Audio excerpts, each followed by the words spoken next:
Não há dúvida de que a trilogia do Senhor dos Anéis marcou a história do cinema, diferente da trilogia do Hobbit, que tanto os fãs dos livros do Tolkien, como também os fãs da trilogia do Senhor dos Anéis, não gostam muito aí da trilogia do Hobbit, diferente de mim, que gosto bastante dessa trilogia. Então, nesse vídeo aqui, eu vou fazer um vídeo de análise, um vídeo de crítica sobre a trilogia do Hobbit. Então, já que no começo desse vídeo, se você gosta aí do universo da Terra-média, eu vou pedir para vocês se inscrever aqui no canal, deixar o seu like, porque o seu like ele sempre ajuda demais aí no crescimento do canal. Então bora lá começar com esse vídeo.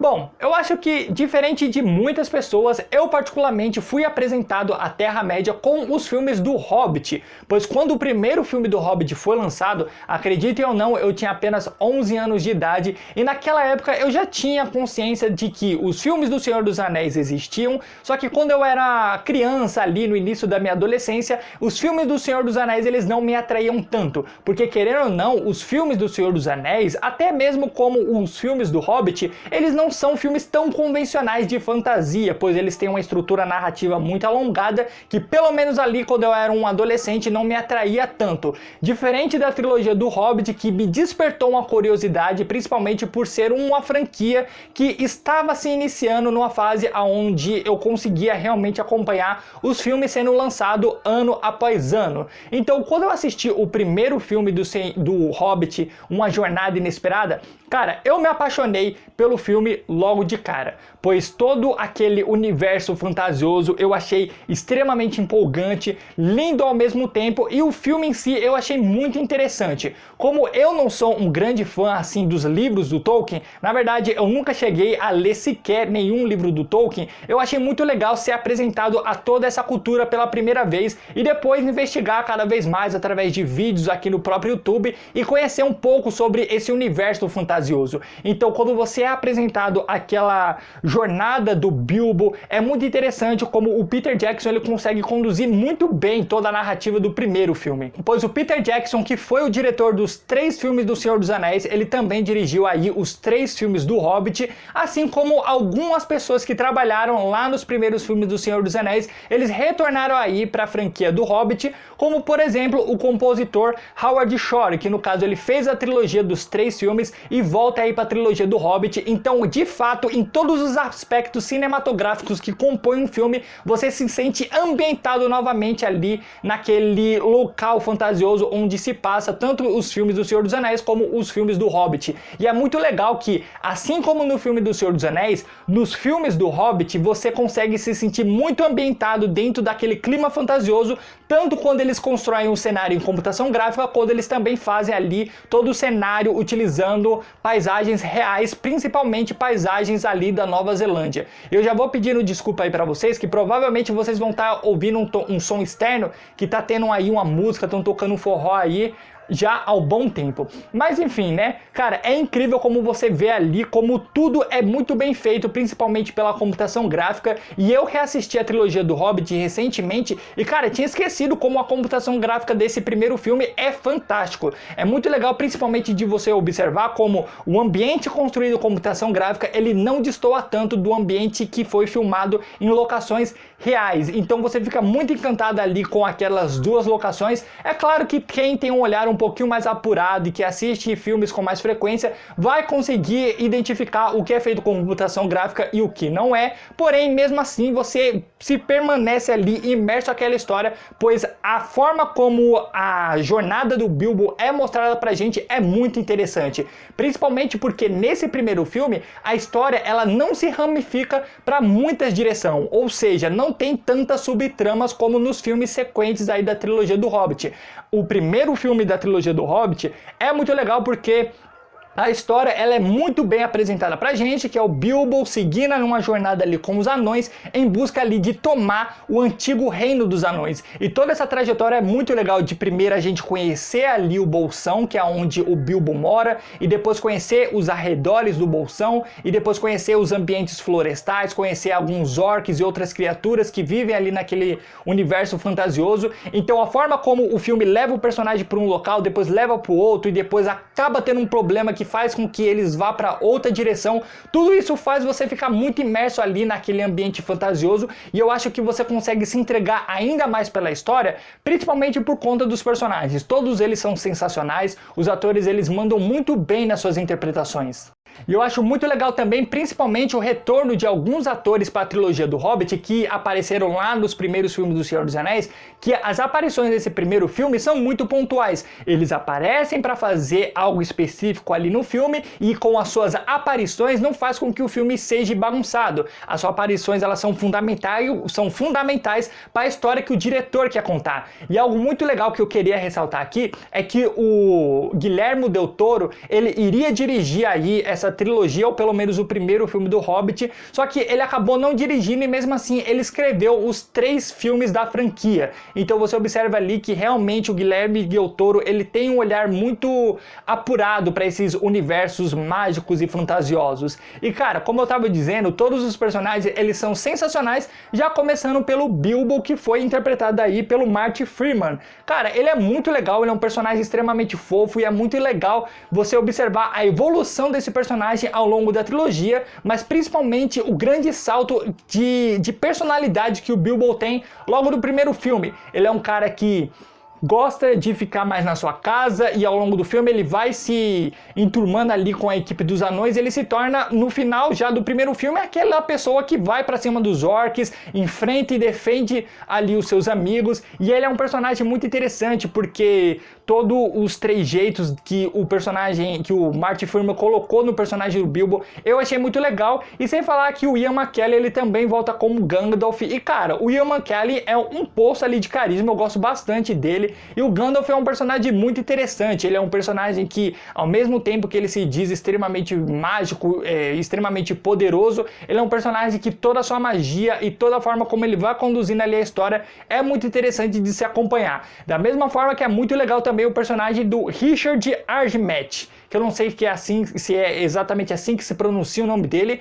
mas no caso é o ator que vive o Thorin Escudo de Carvalho. Cara, eu achei muito legal a postura que ele tem nesse primeiro filme, de ser aquele líder nato, super pomposo, ao mesmo tempo que você vê ali nesse primeiro... Eita, o cenário caindo, merda, peraí. Ele tem uma imponência muito grande, e através da sua interpretação você vê ali e consegue acreditar que realmente aqueles outros anões eles admiram bastante o seu líder. E é muito legal também já falar aí das caracterizações de todos os personagens. Todas as caracterizações elas são extremamente bem feitas, principalmente a caracterização de um personagem que aparece pouco aqui nesse filme, mas é sensacional, que é a caracterização do Gollum. Cara, você vê ali o salto de computação gráfica que teve em relação ali do filme do Senhor dos Anéis para esse filme do Hobbit. E cara, o Gollum nesse filme eu acho muito legal, toda a sequência que ele aparece ali. O Andy Serkis, ele faz um trabalho sensacional, eu diria até que é um trabalho digno de Oscar, pois toda a sua interpretação não é algo fácil de se fazer, e ele faz aqui de uma forma maestral. Então eu acho que o grande mérito desse primeiro filme é conseguir fazer a gente se sentir ambientado novamente na Terra-média e seguir uma jornada muito interessante, ao mesmo tempo leve, que você consegue também sentir ali o peso da responsabilidade que aquele grupo que a gente está acompanhando tem nas suas costas. Porém, com a chegada aí do segundo filme, alguns defeitos eles começam a aparecer com mais frequência. Como eu já disse, eu não sou uma pessoa que tem um conhecimento aí sobre os livros, mas muitas pessoas falam que o livro do Hobbit é um filme que não necessariamente tem conteúdo o suficiente para ser adaptado para 3 filmes. E mesmo eu não lendo o livro do Hobbit, eu consigo identificar alguns elementos nos 2 próximos filmes da franquia que são claramente encheção de linguiça. Mas tem algumas coisas que eles colocam no segundo filme que eu gosto bastante, como por exemplo a presença do Legolas. Eu não sei qual é o real impacto ou não que a presença do Legolas poderia causar aí com a sua aparição no segundo filme do Hobbit, mas eu particularmente eu adorei a presença desse personagem nesse segundo filme da franquia, né, intitulado Hobbit: A Desolação de Smaug, principalmente porque o Legolas ele tem um visual que eu acho incrível e principalmente porque ele contribui bastante para cenas de ação. A forma como ele luta e conduz ali toda a cena de ação tem um glamour, parece uma dança onde o personagem ele tem um jeito mais elegante de se lutar, que querendo ou não, os elfos eles sempre são retratados aí nos filmes da Terra-média como essas criaturas mais imponentes, ao mesmo tempo mais delicadas e elegantes, tudo mais. E é muito interessante ver a forma como o Peter Jackson ele conduz toda a ação, inclusive a ação da trilogia como um todo eu acho muito legal, mas principalmente aqui nesse segundo filme eu acho que ela se destaca um pouquinho mais, principalmente por conta da presença dos elfos que vão aparecendo, como por exemplo outro elfo que aparece que eu gosto bastante é a da personagem da Evangeline Lilly, que no caso vive a Tauriel. Cara, eu achei ela uma personagem que novamente ela contribui bastante para as cenas de ação. Eu acho que a interação ali, a dupla que ela faz com Legolas é muito legal de se acompanhar. Porém, ela traz um ponto negativo muito grande para esse segundo filme, que é aquele romance que eles dão a entender que vai se desencadear aí bastante com um anão ali que vive o Gillen, se eu não me engano. Esqueci o nome do anão e não vou lembrar nem a pau aqui o nome do ator que vive esse tal anão. Com certeza o romance entre esse anão e a elfa fica muito forçado, é algo que você não acredita e principalmente parece que os atores próprios não estão acreditando ali naquele romance. Então é algo que acaba atrapalhando o filme e com essa questão aí de colocar esse elemento do romance entre esses dois personagens, outras subtramas vão aparecendo aqui nesse filme que torna ele um pouquinho bagunçado, digamos assim, porque nesse segundo filme, assim como no primeiro, tem a apresentação de novos personagens, só que nesse segundo filme as coisas elas estão um pouquinho mais dinâmicas e com a apresentação de novos personagens, de novos elementos, parece que o Peter Jackson ele não consegue colocar um ritmo interessante, então as coisas elas começam a se atropelar uma nas outras. E é nesse segundo filme que a gente tem toda a introdução aí da subtrama que o Sauron está ressurgindo. E com certeza esse é um ponto negativo que eu trago aí pro filme, porque lá no primeiro filme é muito interessante você ver ali os anões e o Bilbo passeando pela Idade Média, ó, pela Terra-média até chegar lá na Montanha Solitária. E nesse segundo filme eles começam a trazer essa subtrama do Sauron estar retornando, que eu particularmente não gosto, pois tira a nossa atenção ali da jornada do Bilbo, que está sendo muito interessante.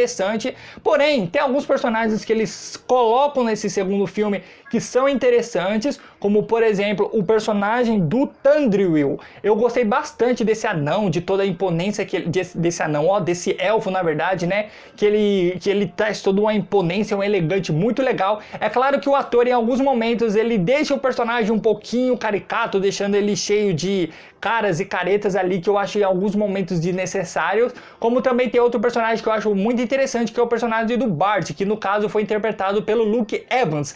Toda a interação e a forma que a gente se apega com esse personagem é muito pela questão de ele ser um grande paizão ali, e principalmente a postura que ele tem em relação aos cidadãos da Cidade do Lago. Toda a postura que ele tem ali de ser uma pessoa extremamente admirada é muito legal, e dele fazer parte ali de uma família que tinha uma função muito importante ali na Cidade do Lago, que era uma cidade extremamente importante numa época onde os anões reinavam no local onde está sendo tomado no momento pelo Smaug. E falando da Cidade do Lago, é nela mesma que surge algum dos personagens mais chatos da franquia, que é ali o mestre, que é aquele cara gordo, careca, ruivo, e o seu ajudante. Cara, esses dois personagens, eles são quase insuportáveis. Levando em consideração que a gente tá falando aí que o filme ele se passa num ambiente, num universo onde tem personagens extremamente interessantes, esses dois eles são insuportáveis de se assistir, principalmente o ajudante ali. O ajudante, no caso, nesse segundo filme, ele tem até uma função um pouquinho mais secundária, mas no terceiro filme eu vou te contar, ele é um personagem que toda vez que ele aparece, dá vontade de avançar ali o filme. Mas como eu tava dizendo, o segundo filme, ele continua ali com a jornada do Bilbo, e eu acho muito legal a mudança que alguns personagens têm nesse segundo filme. Começando pelo próprio Bilbo, é muito interessante de você observar que ele vai ganhando cada vez mais uma função importante na jornada que os anões estão enfrentando, pois ele diversas vezes é a pessoa que dá algumas ideias, é a pessoa que salva os anões em diversas formas, é a pessoa que resolve diversos problemas que eles estão enfrentando. Então eu achava que o Bilbo poderia começar a ficar em segundo plano com todos os surgimentos de subtramas, mas é um personagem que vai ganhando cada vez mais importância e vai se tornando ali uma pessoa que enfrenta ali as ameaças que ele vai encontrando ao longo da sua trajetória. E o Thorin, ele vai se tornando uma pessoa que vai se tornando cada vez mais desesperada. Antes ele é uma pessoa muito imposturada, autocontida, mas conforme a gente vai observando que ele está chegando cada vez mais próximo ali do seu antigo reino que ele quer tanto recuperar, ele vai se tornando uma pessoa mais desesperada, a interpretação do ator fica cada vez mais dramática, o que eu acho um ponto muito interessante, principalmente levando em consideração tudo o que vai se desencadear no terceiro e último filme aí dessa franquia. E quando a gente chega lá no final, né, desse segundo filme, é o ponto mais alto do filme, na minha opinião, porque toda aquela sequência na Montanha Solitária eu acho muito legal. O Smaug, cara, tá sensacional. A computação gráfica e todo o visual do Smaug está impecável e todo aquele design ali daquela montanha dos anões eu acho extremamente muito interessante. Aquele diálogo que o Bilbo tem com o Smaug é muito legal de se acompanhar, principalmente porque o Benedict Cumberbatch ele dá um show ali na interpretação, principalmente no seu trabalho de voz ali no Smaug. Ele faz uma voz imponente, que querendo ou não é um pouquinho genérica, né, aquela voz grossa e tudo mais, mas é uma atuação extremamente legal de se acompanhar. E o Smaug é um personagem que ao longo de... você vai vendo ali o diálogo dele, você vai conhecendo algumas... camadas e personalidades que a criatura tem, que é muito legal de se assistir, principalmente levando em consideração o embate ali que ele vai ter com os anões. E toda a sequência de ação do final desse segundo filme eu acho muito interessante. Só que aí quando a gente de fato chega lá no terceiro e último filme dessa franquia, cara, parece que as coisas elas descambam de vez. Vou dizer aqui novamente, eu não li os livros, mas dá pra perceber claramente algumas injeções de linguiça que eles colocam aí nesse terceiro filme. Cara, eu acho que nesse terceiro filme, um dos principais pontos negativos é, como eu disse, alguns elementos que eles colocam que claramente são as injeções de linguiça, como por exemplo, o retorno de alguns personagens que aparecem lá na trilogia clássica, que eles retornam aqui nesse filme, e principalmente por eles introduzirem ainda mais as subtramas envolvendo ali o ressurgimento do Sauron. Isso eu acho que é algo que tira muita nossa atenção da história principal que a gente vinha acompanhando ao longo dos dois primeiros filmes. E quando a gente chega lá no terceiro ato desse terceiro filme, cara, eu acho que deixa muito a desejar, porque o ritmo do filme, o ritmo daquelas batalhas não são tão interessantes. E você fica muito triste por isso, levando em consideração que o filme ele foi dirigido pelo Peter Jackson, que tem um senso de ritmo e de narrativa muito apurado, pois ele dirigiu cenas de ação e cenas de batalhas fantásticas lá na trilogia do Senhor dos Anéis. E quando ele chega nesse terceiro filme, parece que ele vai dar o show dele aqui nas cenas de batalha, e não é o que acontece. Às vezes você fica até perdido aonde que cada batalha está acontecendo, e a batalha ela se torna algo meio grande, que tinha um tom de épico, mas ao mesmo tempo parece que não tem tanto peso assim. Mas um ponto que eu gostei bastante é a forma como o Thorin é retratado nesse terceiro filme. Pois toda a loucura que eles falam que o tesouro da Montanha Solitária poderia trazer para quem reina sobre a montanha, realmente a gente vê essa maldição toda recaindo sobre o Thorin, e é muito legal você ver que ele toma diversas atitudes e decisões que realmente não é decisão, não é atitude de uma pessoa que está com a consciência no lugar. São decisões extremamente afobadas, decisões onde é uma pessoa extremamente soberba, que claramente o Thorin, pelo menos o que foi apresentado pra gente ao longo da trilogia, não é aquilo tudo. Então você vê ali que da forma que o tesouro vai corrompendo ele é muito interessante, principalmente de ver como ali os companheiros dele batem de frente ali com ele, toda a rede, como que é o nome da palavra? Ele tem, né, ele passa ali por uma fase de... Putz, esqueci a palavra, mano. Enfim, né, no caso ele se redime ali, ele volta a ser aquele líder clássico mesmo, que toma a frente ali da batalha, que vai definir onde cada um vai fazer, o que cada um vai fazer o quê. Então é muito legal. E o Bilbo aqui novamente ele continua com uma função muito importante. Ele é aquele cara que toma partido em situações onde muitas pessoas poderiam ficar acuadas, o que seria até mesmo uma decisão mais sã, levando em consideração a sua autopreservação. E o Bilbo não, ele vai lá, toma a decisão, faz o que acha que é certo, e ele é um cara que não tem medo de enfrentar ali os orcs, então é um personagem que você vê se crescendo bastante aí ao longo dessa franquia. E tem claramente o personagem mais chato desse terceiro filme, que é aquele ajudante insuportável. Cara, nesse terceiro filme, realmente, ele se torna um dos personagens mais insuportáveis que eu já vi num filme. Ele serve basicamente ali como um alívio cômico que não funciona em momento nenhum. Claramente, se fosse tirado ele ali do filme, o filme eu acho que teria até um ritmo mais interessante, todo o peso ali daquele terceiro ato seria muito mais impactante. Então, o Hobbit, na minha opinião, é uma trilogia que tem muito dos pontos positivos, porém os pontos negativos acabam pesando bastante. Só que, na minha opinião, não são ao ponto de pesar de uma forma que vai fazer eu detestar essa trilogia, pois afinal de contas foi a partir desses 3 filmes que eu fui apresentado a esse universo fantástico criado pelo Tolkien. Mas eu quero também saber a opinião de você, o que você acha sobre esses filmes do Hobbit, deixa aqui nos comentários que eu vou adorar saber. E se você gostou desse vídeo, deixa aqui a sua curtida, porque a sua curtida ajuda demais, se inscreve no canal e até a próxima semana com mais um vídeo do Diário do Cinema.